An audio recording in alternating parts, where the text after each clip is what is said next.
Good morning everyone, my name is Pink Federico Dos and my instructor Sir Michael Owanan and subject Net 102 and ang natutunan ko po sa Net 101 ay ang mga uri ng network tulad ng LAN, WAN, MAN, and PAN and ang pagkakaiba ng client at server and ang mga uri ng device sa networking tulad ng router, switch, hub, access point, and firewall and modem.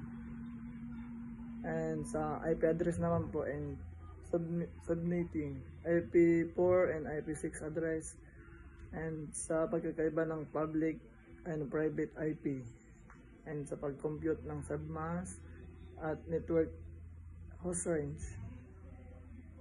And ano pa ba?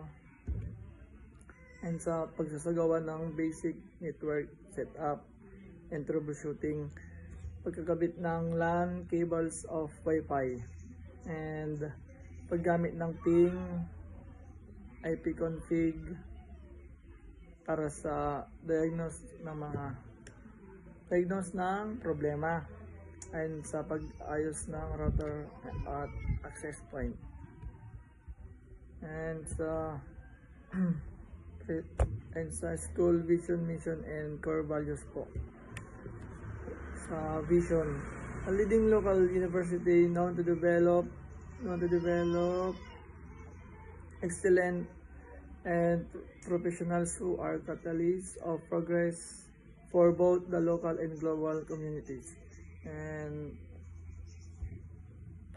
mission, University of Eastern Pangasinan is dedicated to producing highly competent and morally responsible Europeans through innovation, industry-focused education, and sustainable research and values-based curriculum. We commit to shaping ethical trailblazers, bringing our principle-centered culture, defining our values of makajos, marunong, malinis, and core values, uprightness, excellence, and passion. And yun lang po. Net 102 Block F, instructor Sir Philip Michael Owanan. Yan lang po.